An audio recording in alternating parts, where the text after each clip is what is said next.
real quick. And yeah, this is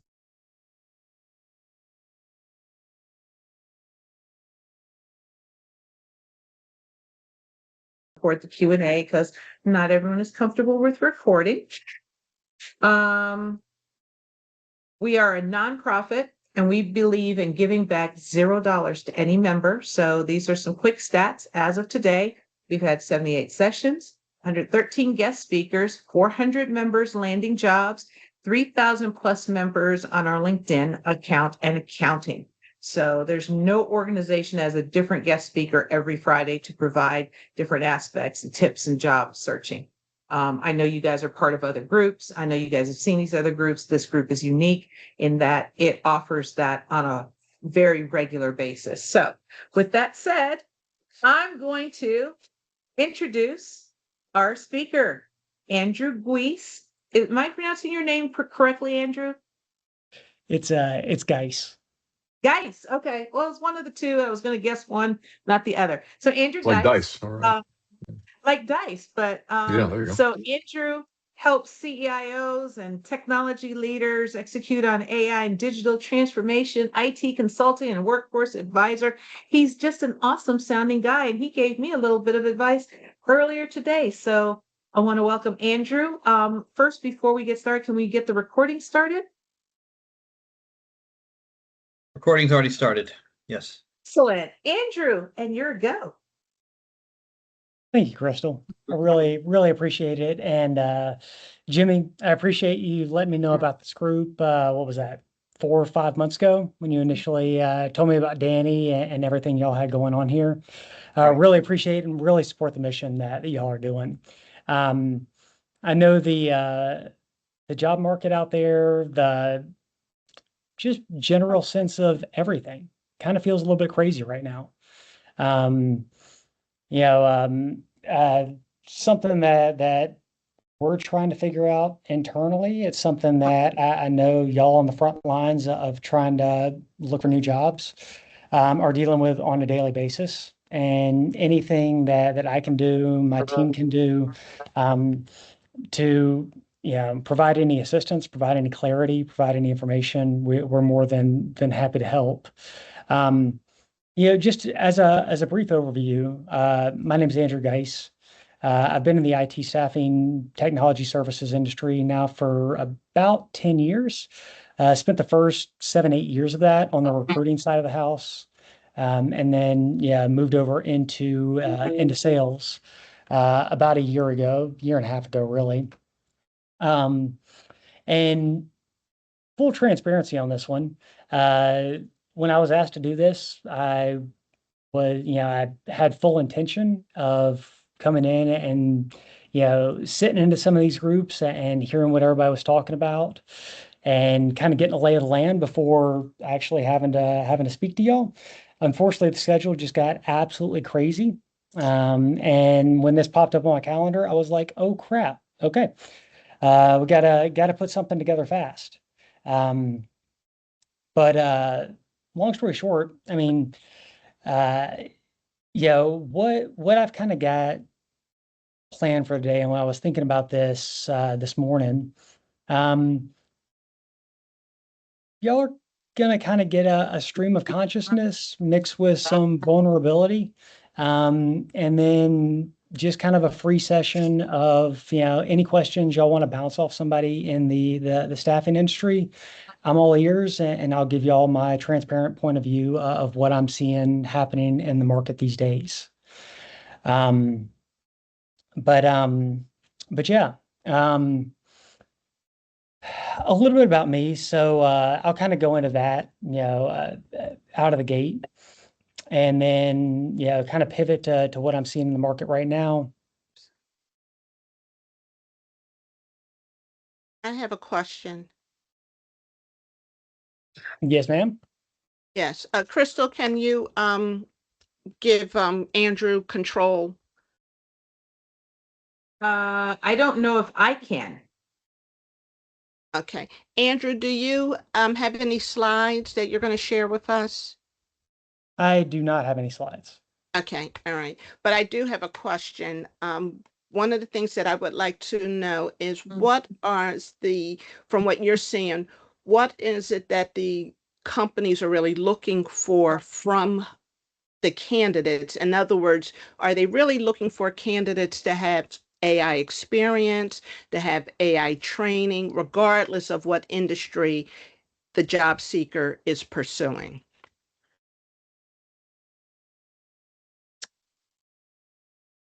So that's an interesting question because what I am seeing when I talk to clients is that a lot of leaders are getting mandates from executive leadership to implement AI in their environments without much guidance on how to implement those strategies internally. So what I'm hearing a lot more of is AI as a buzzword with a lot of confusion around how do we actually make this applicable, as opposed to setting a roadmap, sticking to that roadmap, and figure out how we actually can implement the technology in a way that benefits not only the company, but the people that are doing the job on a day-to-day basis. Roselyn, I think there was a book that was released 2 Fridays ago. And actually, like, let me back up a little bit here. How many people are local here in the Charlotte area as opposed to around the country? I'm not. I'm here. I'm local to Charlotte. Yes. I guess I mean, how many of y'all know Lowe's Home Improvement Yes, I'm Company? Yes. familiar with Lowe's. Yeah. Yes. So I've had the pleasure to meet with a guy named Chandu Nair and Shravan Bajpali. Shravan is their SVP over all of the AI enablement at Lowe's. Shravan is basically his deputy that work here. 2 Fridays ago, they released a book called The Enterprise Brain. Really, really fun, interesting read if anybody's looking for something else to get into. But they make an analogy in the introduction to their book that basically, since the introduction of the Industrial Revolution back in the late 1800s, we've basically been using technology as a way to outperform what our biological limitations are.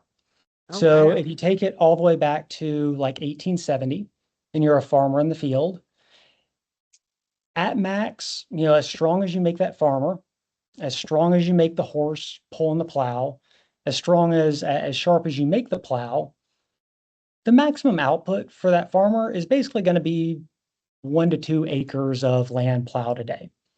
And the only way they had an ability to increase that output is basically to have more kids.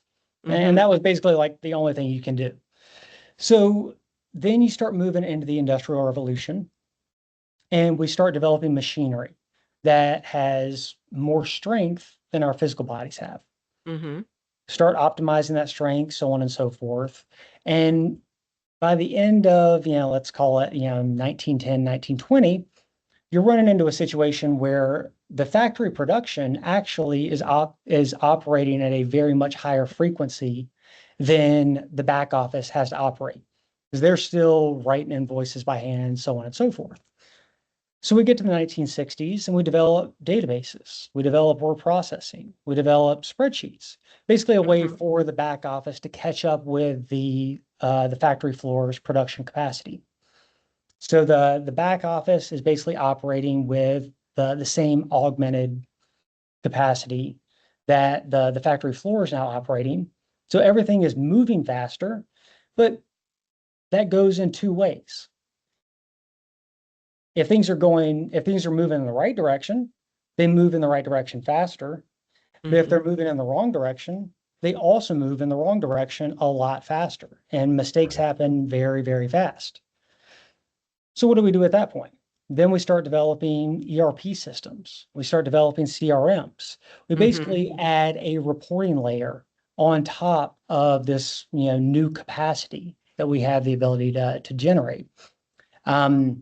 And at this point, we've basically optimized that reporting layer so well that we are receiving signals from these systems faster than human brains were ever able to process these signals or react to the information that these systems are giving us. So whereas, an operations manager, 20, 30 years ago might open 10 pieces of mail. Now they're getting 200 emails a day. They're getting 50 messages on Teams a day. They're getting pulled into 30-minute random meetings that are thrown on their calendars. So we're receiving information at a clip that our brains, us as humans, cannot react to fast enough to actually use that information in real time. Okay. So now we get this huge amorphous alien technology that is AI. And we can kind of go back through kind of the story of how we got from AI in 1957, John Durham in a lab at Dartmouth University, to where we're at with AI now. I'm more than happy to go through that if y'all have any interest in that. But really what I'm seeing from companies on a regular basis is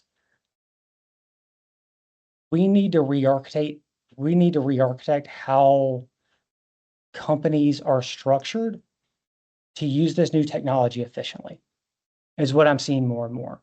On a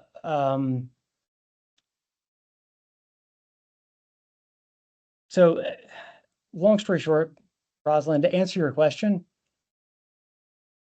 I think a lot of companies don't really know how to use this in an effective way. And enterprises like, I'm here in Charlotte, so like Bank of America, Wells Fargo, they've got the money to throw at it where they, whatever, $5 million is a rounding error to them. But mid-market companies, where I actually see people actually enjoy working, companies that really value their employees and treat them well, I think AI could be a huge advantage to those companies, especially in technology modernization that's been neglected for years. But they're very much just trying to figure out what to do with this, like the rest of us. So that might have been a very too long answer for your question, but that's what I'm very much seeing in the market right now. Okay. And I thank you for that. And the reason why I asked that question, and I speak for myself and maybe others, because of AI being introduced into the workforce, and particularly for us job seekers, we're taking courses in AI because they say that we have to be AI astute. We have to know how to use AI depending on what job position we're targeting. And I just wanted to know, is there really any merit in that, or is it just an issue? AI is out here, everybody's scrambling and trying to be the first to learn it, to adopt it, and is it really a requirement right now for job seekers? I understand that once we get into a particular company and if they've adopted AI, of course, we'll be trained in that area of AI. But, from a job seekers, it's something that the employers are really saying, we want our job seekers to come with some AI knowledge, some AI proficiency. I think to that, I would say I particularly do not like Sam Altman. I think he's very manipulative, and you kind of see that in his past, kind of his career trajectory. That being said, he has a phrase where AI is not going to take your job, but somebody that knows how to use AI is. And I think very much being knowledgeable in these technologies, understanding how they work and how to utilize them in your workflows to basically make you more efficient at the job that you're already good at is going to make you better at your job. I don't see any situation where you remove, like, just in designing AI systems, the human in the loop is a necessary component. You need to have checks. You need to have somebody that can validate these things. But I would say not learning about these technologies and learning how they can benefit you and make you better in your job would be a detriment to yourself. If you can at least speak to the technology and how you're curious about it and trying to use it to make yourself better, I think you can use it to learn new skills, to upskill yourself quite a bit faster than traditional educational methods. I use it a lot for basically spinning up things that I'm not good at. If I'm talking to a manager of internal audit at a company and I really want to know what their day-to-day looks like, I'll spin up an agent that is a director of internal audit and ask Oh. that agent questions Mhm. as to like, what does this problem look like? Like, what does this look like in your day-to-day? And being able to like prep for meetings, knowing that I'm basically talking to a director of internal audit without actually having to peel time off somebody else's calendar, it just allows me to pick up things so much faster and be able to present that information than I would without AI. If I had to go search for articles online and that sort of stuff. Okay, thank you.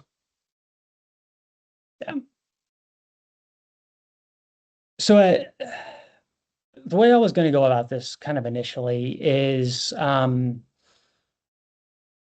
was going to tell you, I mean, like last year, for me, last year, a lot of it sucked. I had stepped into a new role. The guy that I had stepped into the new role, I really connected with this guy during the interview process. And unbeknownst to me, when he was interviewing me, he was already planning his exit. He was going to start his own company and go out. I knew I was going to need a lot of support transitioning into this role. Was looking for a good mentor in this space. And needless to say, like, did not really get that for a lot of last year. So a lot of last year, even though I was in the role, a lot of it was just a grind. I mean, waking up every day and knowing that I was going to come into this role, and yeah, the universe was going to find a new way to kick me in the butt. That it was gonna be pretty rough.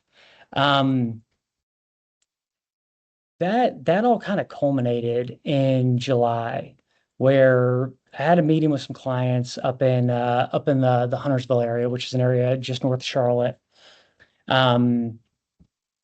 Had that meeting, had to go over and meet with my mortgage guy because we were refinancing the house. Had to go meet with him to talk about options. And ultimately ended up flipping a car. On my way leaving the mortgage guy. I was all right. Yeah, hospital checked me out, all that kind of stuff. But what I really learned, what really came to front of mind during that situation is I realized that my coping mechanism, and it's something I had known for a long time, was alcohol. So as of August 8th last year, decided to go completely sober. And yeah, life's been quite a bit different since then. But in you know, in short, it's kind of weird because I've got severe ADHD, which is something that don't think the work environment is really set up with. But ADHD and alcoholism they've got a very fun, not fun at sometimes, they play together very interestingly. And so for the first, 60 to 90 days when I was really trying out, the brain's really coming back to life. It's kind of running crazy at that point. But I started working with a therapist that is, very specifically, he works with that way addiction and ADHD kind of play against each other.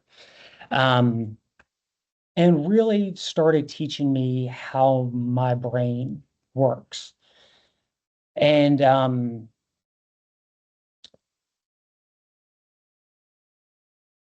what I would say is that, like, with working with him, with approaching my job differently, I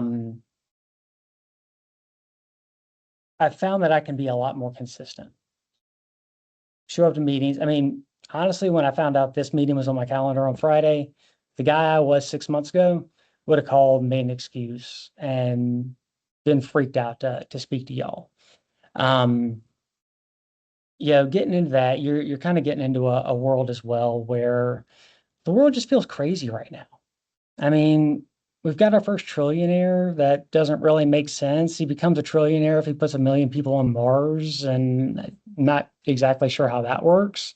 We've got AI that's throwing, I mean, as y'all know, the job market into kind of havoc. Companies are trying to figure out where to go with this technology.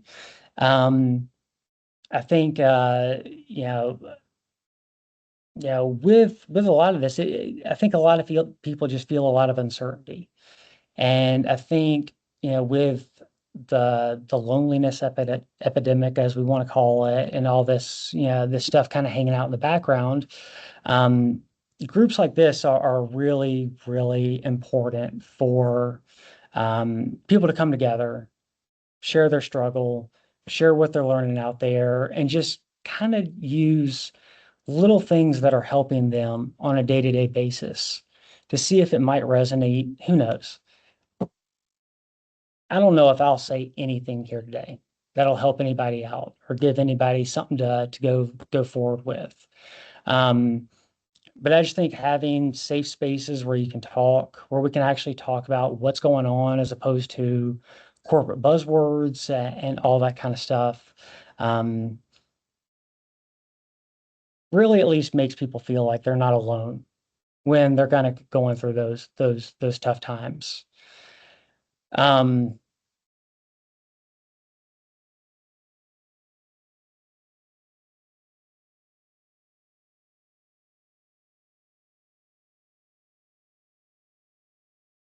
When all of this AI stuff, especially in a sales context, was coming out,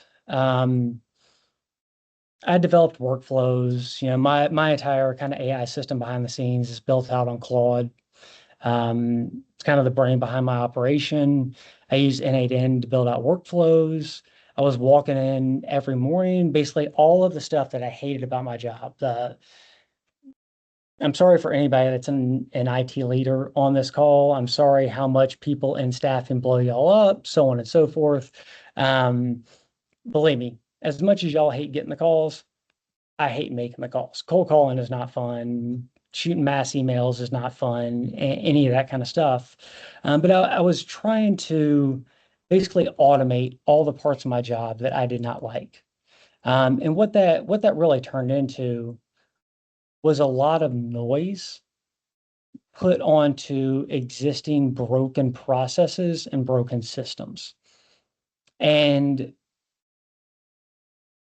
I think everybody thinks AI is like this catch-all right now, when really what's happening is people are trying to bolt AI on to existing bad processes, bad enterprise architecture, bad systems, and it's just going to create so much more noise and so much more distraction than the value it is actually going to provide at this point.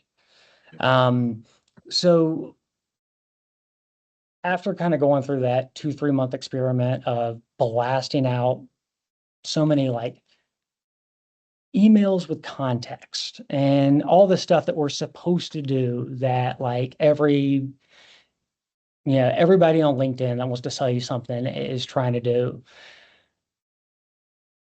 I think I've gone a lot more local, in the sense of I really audited my friend group to see who I was spending my time with were people that actually I thought were driving me forward.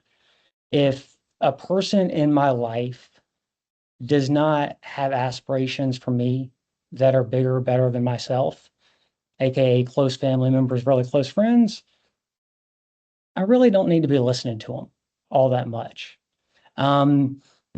The clients that I'm choosing to gear my book of business towards now are the people that actually see me as a partner and actually will be honest with me about the struggles they're facing in their environment, as opposed to the people that just want me as an order taker, that want, will not take a meeting with me until they absolutely are behind the 8 ball and need something and they need it tomorrow. Because I would much rather invest in relationships that are long-term than something transactional. And I think with all of this AI noise going on, I think I think it's going to come back to the noise is going to continue. It's going to continue for a long time. The people that are actually going to succeed are the people that are using the technology and very specific, very well mapped out use cases, and are using it very, very intentionally and in a very structured approach and a very structured introduction into their environment. I said, I know that was just a word salad, word vomit, whatever y'all want to call it, of like 15, 20 minutes of, whatever I just said. But I think at the end of the day, what I'm coming back to is I think connection is going to matter more than anything moving forward. When we're living in a world where 80% of the content online is AI generated or just straight up bots throwing stuff out there.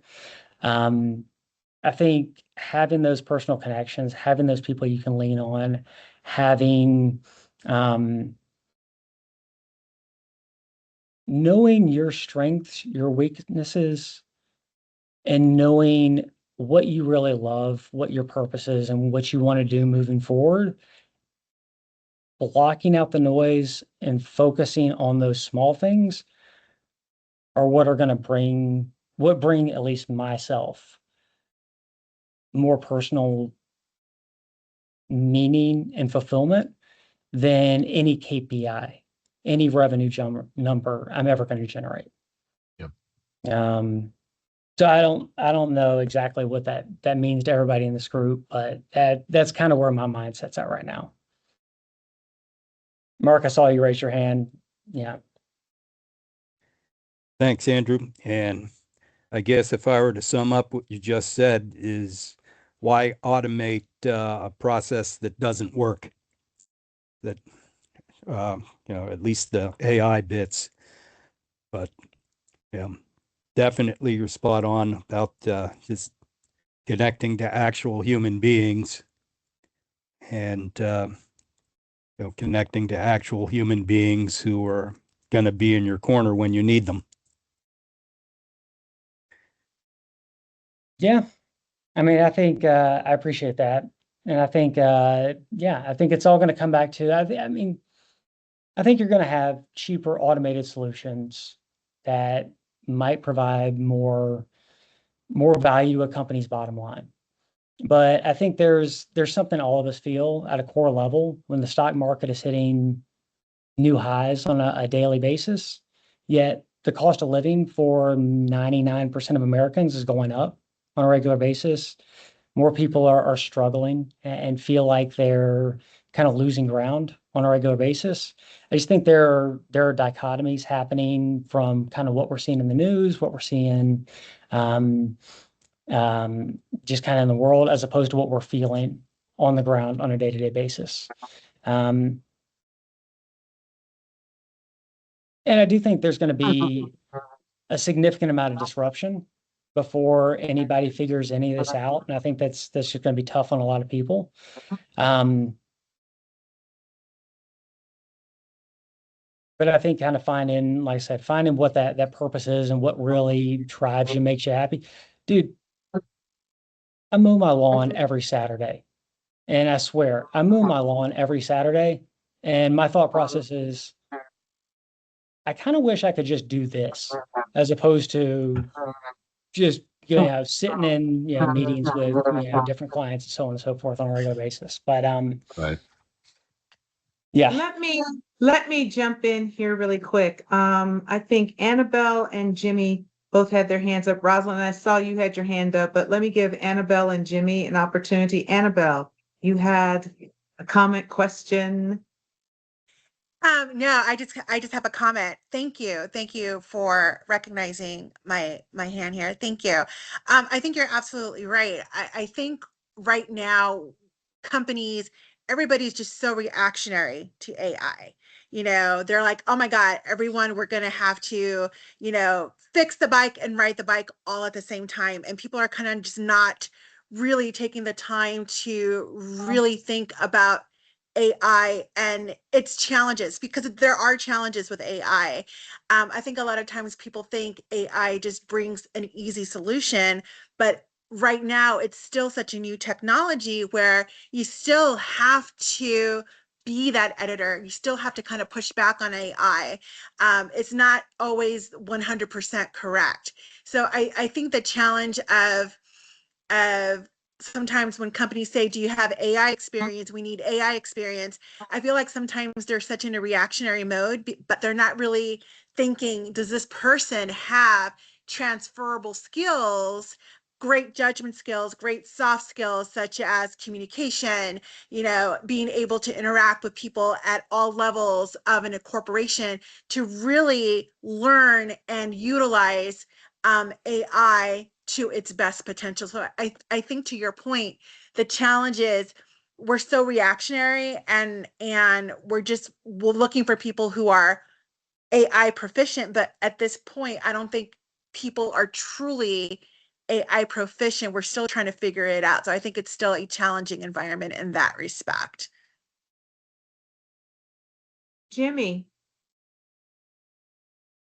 Hi, Andrew. So I've been recently just heard that many companies who laid off folks for jobs, for their jobs, they're rehiring them back. So that's been happening lately a lot too, correct? Some companies, I know Salesforce did a big, massive layoff where they were going to replace it with a bunch of AI. 6-month experiment that didn't work well. They're bringing it back. It is. And you guys are seeing a little bit more also of an increase in potential clients looking to hire for contractors as well, correct? For this, at least for this second quarter or third quarter in IT.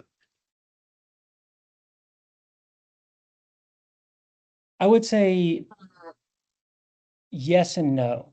Okay. I would say the change I've seen in the market from, let's just call it like from the boom years of 2021, 2022 to what Yeah. we're seeing now, with this whole AI thing in the picture, companies are trying to figure out how to use the technology, but they're not building out teams of contractors like they were. They're like, my main client in 2021 was LPL Financial, and they were literally just building out software development teams as fast as humanly possible.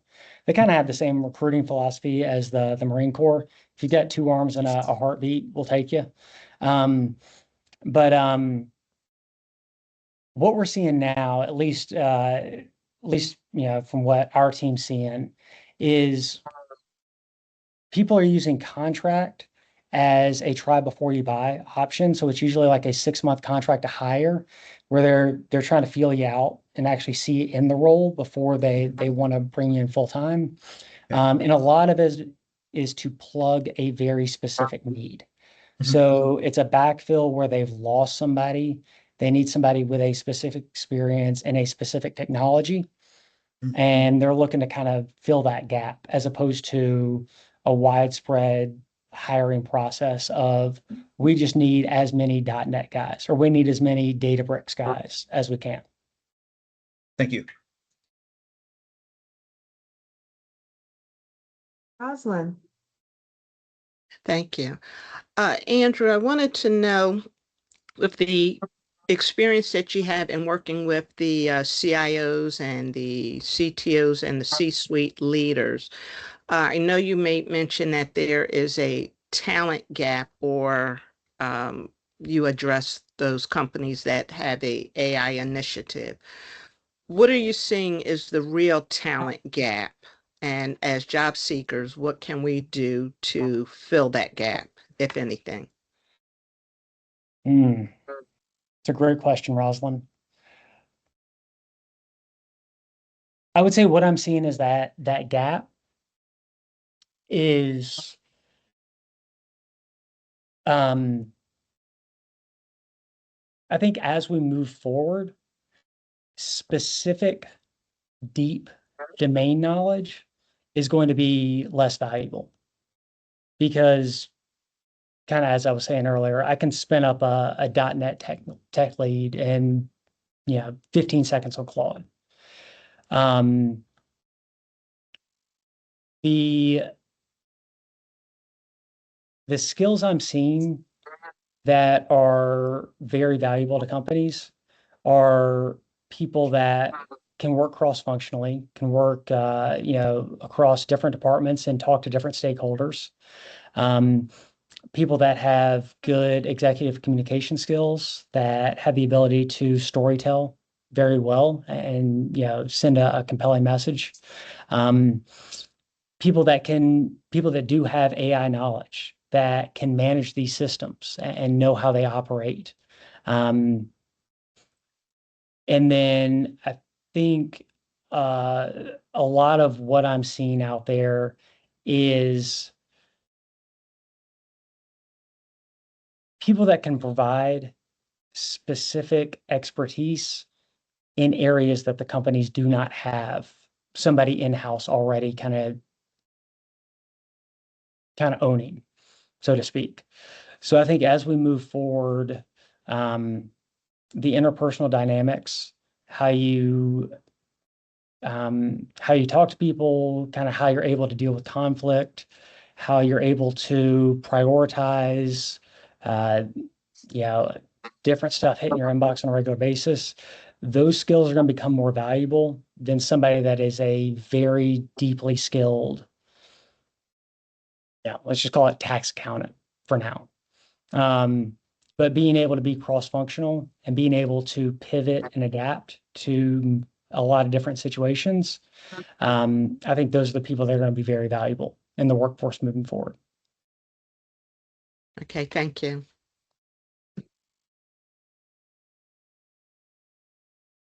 Anyone else got any questions?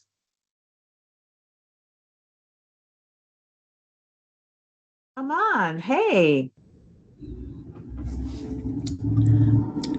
Hey Andrew, can you all hear me? Yeah. Hey, man. Ken. Yeah, so I guess I have a question regarding. I know in the call you mentioned you've had stroke, like you had ADHD and like addictions and stuff like that. I was wondering, like, how did you use like ADHD to your advantage, as this kind of connects with the interpersonal skills and like the and like doing tasks and stuff like that? How did you sort of reframe your view from, oh, I have this disability, to, okay, I can, once I understand this, I can use this to my advantage? If it's a loaded question, you don't have to answer. No, man. I really appreciate the question. What I've learned is that if you need somebody that follows directions and is really good on like nitty-gritty process, I am not that person. I do not like getting like deep in the weeds of anything. What I do, what my brain is really good at, is seeing connections and patterns that other people might not see. So in my role specifically, and I can just speak to myself, if you were to look at what I'm supposed to do on a daily basis, it's cold calling, it's prospecting, it's finding intelligence, finding opportunities in the market that's not there. What I've pivoted my job to be is forming partnerships with other companies that are very good at one thing, but they might not be able to handle the underlying IT architecture. So like, for example, my wife works for an architecture firm. they have a smart building studio where, especially in healthcare settings, conversational AI is becoming very big. And basically, their team has the expertise to set up these conversational AI systems, smart building, automation, but they don't have the skill set in-house to basically build the underlying data foundation and infrastructure that it takes to support these systems on a day-to-day basis. So whereas 2-3 years ago, I might just be going out and chasing recs and seeing what I can pull in the door, I think building those relationships where me and David over at this client are both going to be going after more large-scale projects where we're, he's going to handle everything on the smart building automation side. I'm going to handle everything, on the database, infrastructure, cloud layer, and handle that. That's what I've been doing more of these days, is looking for disparate patterns that other people might not notice and opportunities that other people might not see out there that we can capitalize on. I'm not sure if that answered your question. Yeah, it does. It just giving it gives some clarity on like a different perspective or a different angle that some people might not think about, and it absolutely answers this question. So thank you.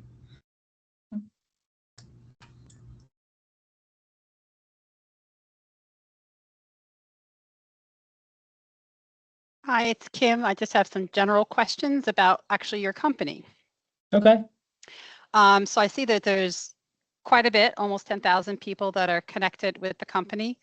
I'm curious, is it most of the positions that are there basically on the staffing side? I don't know if you have like an internal consulting side and a staffing side. That's my first question. And is a lot of the staffing or any of those positions really being outsourced to other countries?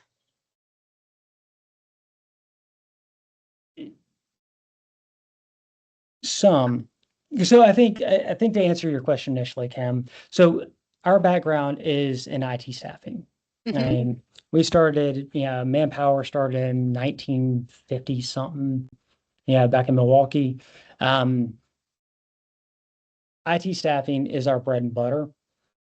As we've seen the market change, we're trying to pivot ourselves internally to shift away from a staffing mindset, because we see the staff aug business dying at this point or drastically shrinking to more of a services organization. So we've done quite a bit of work investing in AI and data modernization center of excellence, cloud engineering center of excellence, QA, QE center of excellence, infrastructure, ITSM center of excellence, so on and so forth. Because Manpower operates on 5 continents and we've got 600,000 consultants deployed daily across the globe, we do have nearshore and offshore capabilities. What I see in regards to those near and offshore capabilities is that companies are willing to offshore something while they're trying to figure out a way to automate it. So if we can do it cheaper and keep the wheels on the bus by shipping it over to India, we're going to do that as a stopgap measure until we can figure out a way to automate the function entirely. We are seeing a little bit more love in kind of the nearshore market as opposed to fully offshore. But from the client side, what I see is that usually managers that have to offshore teams trade their onshore resources for offshore resources are usually extremely disappointed in the quality of the delivery that they actually get when they transition that offshore. So I don't see offshore capability as a at least the way my clients see offshore, they don't see it as a long-term solution. They see it as a stopgap measure until they can kind of figure out what's going on with the rest of the market at this point. Okay, thank you.